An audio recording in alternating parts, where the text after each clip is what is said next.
കഴിഞ്ഞ മാസം ജൂലൈയിൽ 7-ാം തീയതി എൻ്റെ ഹസ്ബൻഡിന് UK വെച്ച് ഭയങ്കര ഒരു കാർഡിയാക് അറസ്റ്റ് ഉണ്ടായി.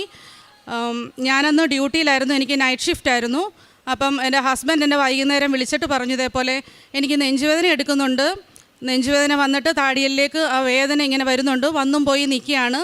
അപ്പം ഹസ്ബൻഡിന് BP ഉള്ളതാണ്, പക്ഷേ വേറെ കുഴപ്പങ്ങളൊന്നും ഇല്ലാത്ത മനുഷ്യനാണ്. അപ്പം പെട്ടെന്ന് ഇപ്പോൾ ഇങ്ങനെ വേദന വന്നപ്പോൾ ഞാൻ പറഞ്ഞു, അങ്ങനെയാണെങ്കിൽ ഹോസ്പിറ്റലിലേക്ക് പോരേന്ന് പറഞ്ഞു. പക്ഷേ അവിടെ ഹോസ്പിറ്റലിൽ വന്നു കഴിഞ്ഞാലും ഒരു 10-14 മണിക്കൂറോളം എടുക്കും ഒരു ഡോക്ടറിനെ കണ്ട് കാഷ്വാലിറ്റിയിലൊന്ന് കാണണമെങ്കിൽ. അപ്പം ഹസ്ബൻഡ് നേരത്തെ അങ്ങനെ വന്നിരുന്നത് കൊണ്ട് വരാൻ താല്പര്യമില്ലായിരുന്നു. അപ്പോൾ ഹസ്ബൻഡ് എന്നോട് പറഞ്ഞു, കുഴപ്പമില്ല, ഞാൻ പ്രാർത്ഥിച്ചിട്ടുണ്ട്, ഞങ്ങൾ പ്രാർത്ഥിക്കുന്നുണ്ട്, ഇവിടെ ഇരുന്ന് കുഴപ്പമൊന്നുമില്ല. ഞാൻ പറഞ്ഞു, എന്തെങ്കിലും ബുദ്ധിമുട്ടുണ്ടെങ്കിൽ വരണമെന്ന് പറഞ്ഞു. അതിനുശേഷം ഹസ്ബൻഡ് തൈലം, നമ്മുടെ ഉടമ്പടി തൈലം നെഞ്ചിൽ തൊട്ട് കുരിശ് വരച്ച് വിശ്വാസപ്രമാണം ചൊല്ലി പ്രാർത്ഥിച്ചു. വേദന ഇങ്ങനെ വന്നും പോയി ഇരുന്നു. അപ്പോൾ മക്കൾ കാലും കൈയൊക്കെ തടയി കൊടുത്തു, അവരെല്ലാവരും കിടന്നുറങ്ങി. ഒരു 3 മണി രാത്രിയായപ്പോൾ ഹസ്ബൻഡ് ഭയങ്കര കലശലായിട്ടുള്ള നെഞ്ചുവേദന വന്നു. അപ്പം ആരും അടുത്തില്ല. അപ്പം പെട്ടെന്ന് ഹസ്ബൻഡ് കട്ടിലേൽ നിന്ന് എണീറ്റപ്പോൾ ഹസ്ബൻഡ് നെഞ്ചൊക്കെ ഇങ്ങനെ അങ്ങ് നെഞ്ചിൽ നിന്നുള്ള വേദന കയ്യിലേക്കും താടിയിലേക്കും വന്നു.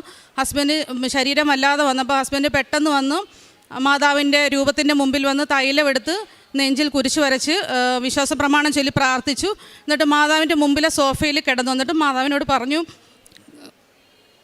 കാത്തോളണേ മാതാവേ എന്ന് പറഞ്ഞിട്ട് ആ സോഫയിൽ കിടന്നു. പിറ്റേന്ന് അപ്പം രാത്രിയിലൊന്നും എന്നെ വിളിച്ചില്ല, ഞാൻ തിരക്കുമായിരുന്നുകൊണ്ട് ഞാൻ തിരിച്ചും വിളിച്ചില്ല. ഞാൻ വിചാരിച്ച് ഉറങ്ങുമായിരിക്കും, വിളിക്കേണ്ടെന്ന് കരുതി. പിറ്റേന്ന് രാവിലെ ഞാൻ വന്നപ്പോൾ എന്നോട് പറഞ്ഞു, എനിക്ക് ഇന്നലെ രാത്രി ഭയങ്കര നെഞ്ചുവേദന വന്നു, പക്ഷേ ഞാൻ ആ തൈലം എടുത്ത് നെഞ്ചിൽ തൊട്ട് പ്രാർത്ഥിച്ചു. അത് കഴിഞ്ഞ് മാതാവിനെ കാത്തു, പക്ഷേ എനിക്ക് വേദന വരുന്നുണ്ട്, ഇടയ്ക്ക് വന്നും പോയി നിൽക്കുന്നുണ്ട്, പക്ഷേ കുഴപ്പമില്ലെന്ന് പറഞ്ഞു. അപ്പോൾ ഞാൻ പറഞ്ഞെങ്കിൽ രാവിലെ നമുക്ക് പോകാം ഹോസ്പിറ്റലിൽ. അപ്പോൾ എൻ്റെ 3ാമത്തെ നൈറ്റാണ്, അപ്പോൾ ഞാൻ ഭയങ്കര ക്ഷീണിച്ചാണ് വന്നത്. അപ്പോൾ ഹസ്ബൻഡ് എന്നോട് പറഞ്ഞു, വേണ്ട, നൈറ്റ് കഴിഞ്ഞ് വന്നതല്ലേ, നീ പോയി കിടന്ന് ഉറങ്ങിക്കോ, എന്തെങ്കിലും ഉണ്ടെങ്കിൽ വിളിക്കാമെന്ന് പറഞ്ഞു. അപ്പോൾ മക്കളും സ്കൂളിൽ പോയി, ഹസ്ബൻഡ് മാത്രമേ ഉള്ളൂ വീട്ടിൽ, ഞാൻ കിടന്നുറങ്ങുവാണ്. അത് കഴിഞ്ഞ് വൈകുന്നേരം 4 മണിയായപ്പോൾ മക്കൾ സ്കൂളിൽ നിന്ന് വന്ന്. അപ്പം ഞങ്ങൾ ഒരു സെമി ഡിറ്റാച്ച്ഡ് ഹൗസാണ്, അപ്പം 3ാമത്തെ ഫ്ലോറിലാണ് താമസിക്കുന്നത്. ലിഫ്റ്റൊന്നുമില്ല, 3 നിലയുള്ള വീടാണ്. അപ്പം മെയിൻ ഡോറ് തുറക്കാൻ വേണ്ടി മക്കൾ വന്ന് കോൾ ബെല്ലടിച്ചു. അപ്പം ഞാൻ അറിയുന്നില്ല, ഉറങ്ങുവാണ്. അപ്പോൾ ഹസ്ബൻഡ് ചാവി എടുത്ത് താഴേക്ക് പോയി. അപ്പോൾ സ്റ്റെപ്പ് ഇറങ്ങി താഴേക്ക് വന്നപ്പോൾ ഹസ്ബൻഡ് ശരീരം കുഴഞ്ഞു വരുന്നോട്ട് വരുന്നു.